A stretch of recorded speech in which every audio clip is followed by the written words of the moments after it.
வணக்கம். JK channel மூலம் வரவேற்கிறேன். என் கையில பணமே நிக்க மாட்டுது. எப்போ பார்த்தாலும் ஏதாவது ஒரு செலவு வந்துகிட்டே இருக்கு. மாசம் மாசம் ஒரு பெரிய செலவு நான் கட்டிக்கிட்டே இருக்கேன். கொஞ்சம் கொஞ்சமா சேர்த்து வச்சு ஏதாவது சேமிக்கலாம் ஒரு பிளான் வச்சிருந்தேன்னா, அந்த மாசம் தான் பெரிய செலவு வந்து மொத்தமா அடிச்சுட்டு போகுது. என்ன பண்ணுதுன்னே தெரியல. ஒரு பக்கம் நான் இப்படி ட்ரை பண்ணிட்டுருக்க அதே நேரத்தில கொஞ்சம் கொஞ்சமா இந்த கடன் ஒரு மலை போல என்னை சுத்தி நிக்குது. ஒரு பக்கம் கடன் அதிகமாயிட்டு இருக்கு. இன்னொரு பக்கம் வெறுப்பும் எனக்கு அதிகமாயிட்டு இருக்கு. எவ்வளோதான் நான் உழைக்கிறது? என் உழைப்புக்கு ஏத்த பணம் என் கையில வந்து நிக்க மாட்டுது. அப்படி வந்தாலும் ஏதாவது ஒரு செலவு வந்து நிக்குது. ஒரே போராட்டமா போயிட்டுருக்கு. மனசளவுல நெறைய கேள்விகளும், சந்தேகங்களும், பயங்களும் ஓடிக்கிட்டு இருக்கு. அடி மேல அடி பட்டுட்டே இருக்கேன். என்ன பண்ணுது தெரியல. அப்படி ஒரு சூழல் நீங்க இருந்தீங்கன்னா, ஒரு திருடன் 2 வகையில திருடுவான். 1 ஒரு வீட்டுக்கு போய் திருடும்பொழுது, ஆளே இல்லாத நேரத்தில அந்த வீட்ல திருடுறது ஒரு வகை. இன்னொரு வகை பார்த்தீங்கன்னா, அந்த மனுஷங்க இருந்தாங்கன்னா, அவங்கள டைவர்ட் பண்ணிட்டு, அந்த வீட்ல இருக்கிற பொருட்கள திருடுறது ஒரு விஷயம். உங்க வாழ்க்கையில நடந்தது இந்த 2வது வகை தான். உங்க வாழ்க்கையில ஒரு பெரிய திருட்டு நடந்திருக்கு. சில நாட்களுக்கு முன்பாக உங்க வாழ்க்கையில் நடந்த விஷயங்கள் ஒவ்வொன்னும் உங்களுக்கு பெரிய மாற்றத்தை ஏற்படுத்தியிருக்கு. ஏன்னா, இதுக்கு முன்பாக உங்க கையில நெறைய பணம் இருந்தது. நல்ல பணம் புழக்கம் இருந்தது. நெறைய நண்பர்கள் இருந்தாங்க. நல்ல சொத்து பத்துமா இருந்தீங்க. உங்ககிட்ட ஒரு தைரியம் இருந்தது. இப்ப அந்த தைரியம் இல்ல. முன்ப வந்து பார்த்தீங்கன்னா, எல்லாருக்கும் ஆலோசனை சொல்ற அளவுக்கு உங்களுக்கு நல்ல டேலண்ட் இருந்தது. இப்ப பார்த்தீங்கன்னா, ஏதோ ஒண்ணு இழந்த மாரியே ஒரு ஃபீலிங் உங்ககிட்ட இருக்கு. இதுக்கு முக்கியமான காரணம் என்னன்னு பார்த்தீங்கன்னா, ஒரு பெரிய திருட்டு உங்க வாழ்க்கையில நடந்திருக்கு. இந்த திருட்டுல முக்கியமா கவனிக்க வேண்டிய விஷயம் என்னன்னா, திருடன் உங்க வாழ்க்கையில திருடல. ஒரு மிகப்பெரிய எதிரி உங்க வாழ்க்கையில திருட்டல் நடந்திருக்காங்க. திருடன் வந்து வெறும் நகையும் பணமும் திருட்டு போயிடுவான். ஆனா எதிரி என்பவன் வாழவே கூடாது, உன் வாழ்க்கைய மேலே வரக்கூடாது என்பதற்காக வந்து திருடுறது. அப்படிப்பட்ட திருட்டு எப்படி நடக்கும்னா, பொருட்களை எடுக்கிறது மட்டும் கிடையாது.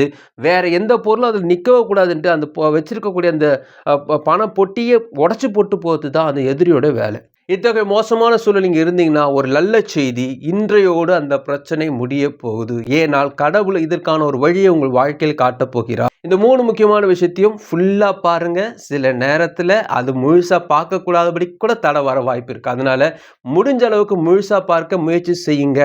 நம்பர் 1 வரைமுறை உங்களுக்கு கிடையாது. உங்களை உயர்த்துவதற்கு இப்படிதான் பணம் வரணும், அப்படிதான் பணம் வரணும், யாராவது ஒருத்தர் தரணும்ன்ற ஒரு வரைமுறை கிடையாது. அதே நேரத்தில கடவுள் உங்கள பிளெஸ் பண்ணி மேல தூக்கிட்டு போறதுக்கும் ஏதாவது ஒரு ரூட்ன்றது கிடையவே கிடையாது.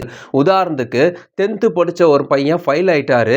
அவனுடைய நோக்கம்லாம் பெருசா வரணும் தான். ஆனா ஃபெயில் ஆனதுனால நம்ம படிச்சா தான் மேல வர முடியும். ஆனா நம்ம படிக்கலையேன்னு ஒரு ஏக்கம், தவிப்பு இது என்ன ஆகும் பார்த்தீங்கன்னா, அவன் வாழ்க்கைய முற்றிலுமாய் மாற்றி வேலை செய்யாதபடிக்கு மேல உயராதபடிக்கு, மேல படிக்காதபடிக்கு என்ன சம்பளம் கிடைக்குதோ அதுக்கேத்த மாரி வேலை பார்த்துட்டு போறதுக்கு ஒரு வகை. அந்த வரைமுறைய அவன் நம்பிட்டான். இவ்வளவுதான் நம்ம வாழ்க்கைன்றது. அதே நேரத்தில இன்னொருத்தர் நல்லா படிச்சாரு. ஒரு காலேஜ் லெவல்ல போயிட்டாரு. அவர் என்ன நினைச்சுட்டாருன்னா, ஒரு கட்டத்துக்கு மேல நம்ம படிச்சு முடிச்சுட்டு வேலை கிடைச்சிச்சுன்னா போதும். இதுதான் பெரிய இலக்குன்னு நினைச்சு தனக்குள்ள ஒரு வரைமுறைய வச்சு அங்கேயே ஸ்டக் ஆயி நிக்கிறாரு. இந்த 2 பேரும் ஒரே விஷயத்த தான் செய்றாங்க. ஒருத்தர் வந்து போதும் என்று நிறுத்திட்டாரு. இன்னொன்னு பார்த்தீங்கன்னா, நம்மளால முடியாதுன்னு நிறுத்திட்டாரு. இந்த வரைமுறை தான் இன்றைய காலகட்டத்தில எல்லார்கிட்டயும் ஓடிட்டு இருக்கு. இந்த 2 பேருக்கும் கடன் இருக்கும். இந்த 2 பேருக்கும் பிரச்சனை இருக்கும். ஆனா, இந்த 10th ஃபெயில் ஆனவங்க கூட வாழ்க்கையில உயர முடியும். அதுக்கு இந்த வரைமுறைன்ற விஷயத்த யாரெல்லாம் மீறி போறாங்களோ, மீறி சிந்திக்கிறார்களோ, அவர்கள் பெரிய லெவல்ல வராங்க. அதே நேரத்தில தான் போதும் என்று நில்லாமல், இன்னும் மேல உயர்றதுக்கான வழியை யார் தேடுறாங்களோ, அவங்களுடைய வாழ்க்கை தான் சிறப்பா இருக்கும். அப்போ உங்களுடைய வாழ்க்கையில நீங்க எந்த விதமான சூழ்நிலை இருந்தாலும் கடவுளால் உங்களை உயர்த்த முடியும். நீங்க 10th ஃபெயில் ஆனாலும் சரி, நீங்க வந்து +2 படிச்சிருந்தாலும் சரி, உங்களுக்கு 40 வயசானாலும் சரி, 60 வயசானாலும் சரி, நீங்க பென்ஷன் வாங்கக்கூடிய சூழ்நிலை இருந்தாலும், நீங்கள் செல்வந்தன் ஆகிறது வந்து யாராலும் தடுக்க முடியாது. கடவுளால் உங்களை ஆஸ்வதிக்க முடிவு பண்ணிட்டாருன்னா, வயசோ, படிப்போ, பணமோ, அப்பா அம்மாவோட பேக்ரவுண்டோ எதுவுமே தேவையில்லை. ஏன்னா வரைமுறைக்கு உட்பட்டவர் நீங்கள் கிடையாது. நீங்கள் வரைமுறைக்கு மேலான ஒரு பாக்கியம் பெற்றவர்கள். நம்பர் 2 நிரந்தரமானவைகள் மட்டும்தான் உங்கள் வாழ்க்கையில நிரந்தரமான மகிழ்ச்சியும், உயர்வையும் தரும். ஒருத்தருக்கு வேலை கிடைக்குது. அந்த பிரைவேட் கம்பெனி ஒரு பிரபலமான கம்பெனி. அந்த கம்பெனில போய் ஜாயின் பண்ணதுக்கு முன்பாக அந்த கம்பெனி ஆளுங்க என்ன சொல்றாங்கன்னா, ஒரு கவர்ன்மென்ட் எம்ப்ளாயிய கூட்டு வாங்க. அவருடைய உத்தரவாத சைன் வாங்கிட்ட பிறகு தான் இந்த வேலை தருவேன்னு சொல்றாங்க. ஸோ இவருக்காக ஒரு உத்தரவாதம் சைன் பண்றதுக்காக ஒரு கவர்ன்மென்ட் எம்ப்ளாயிய இவரு கூட்டின்னு வராரு. அவங்க விசாரிக்கிறாங்க. விசாரிக்கும்போது நீங்க கவர்ன்மென்ட் எம்ப்ளாயி சொல்றீங்களே, நீங்க நிரந்தர ஜாப்ல இருக்கிறீங்களா? பெர்மனன்ட் ஜாப்பா? டெம்பரவரி ஜாப்பா? கேட்கறாங்க. ஏன்னு பார்த்தீங்கன்னா, பெர்மனன்ட் ஜாப் இருக்கக்கூடிய கவர்மெண்ட் எம்ப்ளாயியுடைய சைன் தான் அதில வந்து அப்ரூவல் ஆக முடியும். ஏன்னா, இவர நம்பி தான் அவர் தராங்க வேலை. ஒரு நிரந்தரமான ஒர்க்ல இருக்கிறவன நம்பி தான் சாதாரண ஒரு வேலை தர முடியும் என்பதனால, நிரந்தரமான பெர்மனன்ட்டான ஒரு நபர அவங்க எதிர்பார்க்கிறார்கள். அதுபோல இப்போ நிரந்தரமானவைகள் என்னன்றது நம்ம புரிஞ்சுக்கணும். நெறைய பேர் தங்களுடைய வாழ்க்கையில பயத்தையும், ஏமாற்றத்தையும், சந்தேகத்தையும் மேலும் மேலும் ஒவ்வொரு குழப்பத்தையும் மனசுக்குள்ளே வச்சுட்டு இருக்காங்க. அவங்களுக்கு வாழ்க்கையில அவங்க நினைச்சுட்டாங்கன்னா, இதுதான் வாழ்க்கையில நிரந்தரம் போல இருக்குது. இது வந்து தான் நம்ம வாழ்க்கை எதுவும் மாற்ற வாய்ப்பே இல்ல போல இருக்குது. நம்ம வாழ்க்கை இப்படியே இருக்க அவங்க நினைச்சிட்டு இருக்காங்க. 10,00,000 கடன் ஒரு காலத்துல பயந்துட்டு இருந்தீங்க. இப்போ 20,00,000 கடனுக்கு பயப்படுறீங்க.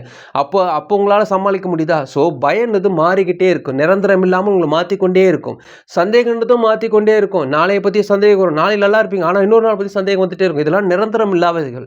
நிரந்தரம் இல்லாதவைகள் உங்கள் வாழ்க்கையில் இருப்பதனால, உங்கள் வாழ்க்கை முழுவதும் இதே சூழ்நிலை நீடிக்கும். அப்போ நிரந்தரமானது எதுன்னு பார்த்தீங்கன்னா, நம்பிக்கை. எந்த சூழ்நிலையிலும் கடவுளுடைய அன்பு உங்களை விட்டு போகாது. நீங்கள் எவ்வளவு விதமான மோசமான சூழ்நிலை இருந்தாலும் சரி, நீங்க ஒரு கடவுள் நம்பிக்கை இல்லாத ஒரு சூழ்நிலை இந்த வீடியோ பார்த்திருந்தாலும் சரி, கடவுள் உங்களை நேசிக்கிறார். நீங்கள் எந்த மதத்தை சார்ந்தவராக இருந்தாலும் கடவுளை பொறுத்த வரைக்குமே எந்த விதமான ஒரு பாகுபாடு இல்லாமல் உங்களை நேசிக்கிறார். அவருடைய அன்பு நிரந்தரம். அவரால் உங்களை உயர்த்த முடியும். அதை நீங்க நம்பணும். உங்க வாழ்க்கை மாறும் நம்புங்க. எந்த சூழ்நிலையும் உங்களை மாற்றக்கூட முடியாதுன்னு நினைச்சிட்டு இருக்கீங்களே, அதை விட ஒரு பெரிய விஷயம் என்னன்னா, கடவுளால் உங்க வாழ்க்கையை மாற்ற முடியும்.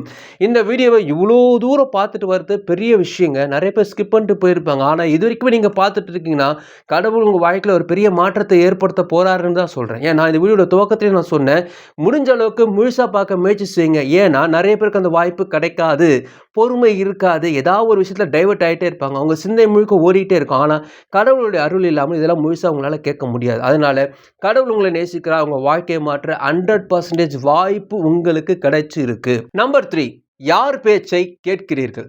ஒரு மேஸ் கேம், அதாவது இந்த ஃபோட்டோ நான் காட்டுறேன் பாருங்க. இந்த மேஸ் கேமை பொறுத்த வரைக்குமே ஒரு பெரிய தோட்டம் இருக்குங்க. அந்த தோட்டத்தில் போயிட்டு அந்த ஒளிஞ்சு விளையாடுறது தான். இந்த வழியிலேருந்து இந்த பக்கம் வழியிலேருந்து அந்த வழியே போகணும். அடுத்த வழிக்கு அவங்க யார் ரீச் ஆகிறாங்களோ அவங்க தான் வின்னர். இந்த மேஸ் கேமை பொறுத்த வரைக்குமே அப்பாவும் பிள்ளையும் கலந்துக்கிறாங்க. அப்பா வந்து மேலே இருந்து இன்ஸ்ட்ரக்ஷன் கொடுக்கணும், இப்படி போடா அப்படி போடா. ஏன்னா அவருக்கு தான் முழு வழியும் தெரியும் மேலேருந்து பார்க்கறதுனால. பையனுக்கு தெரியாது, ஏன்னா அவனோட ஹைட்டாக இருக்கும் அந்த தோட்டத்தெல்லாம், அந்த செடிகள் எல்லாம். அவன் போகும்போது இன்ஸ்ட்ரக்ஷன் கொடுத்து அந்த இடத்துல கொண்டு போகணும். ஆனால் போகும்போது சில டைவர்ஷன் பண்ணுறதுக்காக நிறைய தடைகள் வரும். என்னென்னு பார்த்தீங்கன்னா, அப்பா அங்கேருந்து சொல்லுவார் ரைட்டில் போடா லெஃப்ட்டில் போடா அவர் இன்ஸ்ட்ரக்ஷன் கொடுக்கும்பொழுது அவருடைய சத்தத்தை இந்த பையன் கேட்கக்கூடாது என்பதுக்காக நிறைய பேர் வேறு சத்தத்தை ஏற்படுத்தி அதை டைவர்ட் பண்ணுவாங்க. அந்த பையன் கேட்கக்கூடாது, தோத்து போகணும். இதுதான் மற்றவர்களுடைய எண்ணம். எதிராளிகள் உங்கள் வாழ்க்கையில் தடைகள் ஏற்படுத்தலான்னு பார்த்தீங்கன்னா, டைரெக்டாக வந்து மோத மாட்டாங்க. யாரும் அவங்க முன்னாடி வந்து பெரிய தடையை போட மாட்டாங்க. அவங்களுடைய பொறுத்த வரைக்குமே 3 முக்கியமான விஷயத்தில் அவங்க தெளிவாக இருப்பாங்க. கடவுள் உங்களை ஆஸ்வதிப்பதை அவங்களால தடுக்க முடியாது. அதே போல் கடவுள் உங்களோட பேசுவதையும் அவங்களால தடுக்க முடியாது. அதே போல் உங்களோட வாழ்க்கையிலும் தடையை ஏற்படுத்தி உங்களுடைய ஓட்டத்தை அவங்களால நிறுத்த முடியாது. ஆனால் ஒரே ஒரு விஷயம் பண்ண முடியும். என்னென்னு பார்த்தீங்கன்னா, அவருடைய சத்தத்தை நீங்கள் கேட்கக்கூடாதபடிக்கு டிஸ்டர்பன்ஸ் பண்ண முடியும். உங்களை டிஸ்டர்ப் பண்ணிக்கிட்டே இருக்க முடியும். பயத்தை கொண்டு வரவும் முடியும். இது நடக்காது, அது நடக்காது, இப்படி அப்படின்னு உங்களை பயம்புறுத்திட்டே இருக்கும்போது ஒரு கட்டத்துக்கு மேலே இந்த சத்தத்தை நீங்கள் அதிகமாக கேட்டதுனால பிரமிச்சு போய் அங்கேயே நிற்கிறீங்க. ஆனால் உங்கள் வெற்றி இலக்கு பக்கத்தில் தான் இருக்குது. இது தெரியாமல் நீங்கள் இருக்கிறீங்க. இப்போ இந்த வீடியோ பார்க்குறீங்க, வெற்றியோட இலக்குன்னு பக்கத்தில் தான் நீங்கள் இருக்கிறீங்க. ஜஸ்ட்டு கொஞ்சம் அமைதிப்படுத்தி கடவுளுடைய வார்த்தையை கேட்டு அமைதியாக இருப்பா. ஒன்றும் இல்லைப்பா, நான் உனக்காக செஞ்சிட்ருக்கேன், ஒரு ஸ்டெப் எடுத்து வை, நம்பிக்கையாக ஒரு ஸ்டெப் எடுத்து வை, எல்லாமே முடிஞ்சிச்சு, இவ்வளோதான். ஆனால் அந்த அளவுக்கு நம்ம மனசு பதட்டத்திலேயே இருக்கிறதுனால அவர் சத்தத்தை கேட்கவே முடியாமல் மறுபடியும் பயத்தில் அங்கேயும் இங்கேயும் அலையிறோம். இதுதான் நடந்து கொண்டிருக்கு. முதல்ல பயப்படாதீங்க, குழப்பம் அடையாதீங்க. உங்கள் வாழ்க்கையுடைய அனைத்து பிரச்சனைகளும் முடிந்து போச்சு. இதுக்கப்புறம் உங்கள் வாழ்க்கை நடக்கிறது அனைத்தும் அற்புதங்களும் அடையாளங்களுமா இருக்கும். நீங்கள் எழுந்து போனதெல்லாம் உங்களை தேடி வரும். உங்கள்கிட்ட இருந்து யாரெல்லாம் பிடுங்கிட்டு போனாங்களோ அவங்களும் வந்து கொடுத்துடுவாங்க. உங்களை ஆசீர்வாதம் மேலே ஆசீர்வாதம் வரும். நல்ல செய்திகள் உங்கள் வாழ்க்கையில் வரும். உங்கள் ஃபோனில் ஒரே நல்ல செய்தியாக வந்துட்டு இருக்கும். நிறைய விதமான பணம் கிரெடிட் ஆகும். நிறைய விதமான ஆசீர்வாதம் வரும். தடையாக இருக்க அனைத்துங்களும் ஓடி வரும். மன்னிப்பு கேட்காதவங்களும் வந்து மன்னிப்பு கேட்பாங்க. நீங்கள் விரும்பிய வீடு, விரும்பிய கார் எல்லாமே நீங்கள் வாங்க போகிறீங்க. உங்கள் வாழ்க்கை உயரப்போகுது. உங்கள் சிந்தையில் இது மட்டுமே நீங்கள் சிந்திங்க. உங்கள் வாழ்க்கை மென்மேலும் உயரும். கடவுள் உங்களை ஆசீர்வதிக்க விரும்பி விட்டார். அதே நேரத்துல டிஸ்டர்பன்ஸ் பண்ணதுக்கு நெறைய பேர் தயாரா இருக்கிறாங்க. நீங்க எத டிசைட் பண்ண போறீங்க? அவர மட்டும் டிசைட் பண்ண போறீங்கன்னா, அது சம்மந்தமான வீடியோக்கள் மட்டுமே பாருங்க. என்னுடைய சேனல்ல நெறைய விதமான வீடியோஸ் இதெல்லாம் போட்டிருக்கேன். தொடர்ந்து பாருங்க. மனசுக்குள்ள தைரியம் வரும், நம்பிக்கை வரும். தொடர்ந்து அதையே நீங்க அசைப்படும்போது, ஒவ்வொரு விதமான தடைகளையும் தாண்டி உங்க வாழ்க்கையில பெரிய அற்புதங்கள், அடையாளங்கள் நடக்க துவங்கிடும். தைரியமா இருங்க. உங்களுக்கான வாய்ப்புகளும், ஆசீர்வாதங்களும் உங்கள தேடி வந்து கொண்டிருக்கிறது. இந்த வீடியோ உங்களுக்கு பிடிச்சிருக்கும்னு நினைக்கிறேன். உங்க ஃப்ரெண்ட்ஸோட ஷேர் பண்ணுங்க. பிடிச்சிருந்தா மறுபடியும் பார்க்கலாம். வணக்கம்.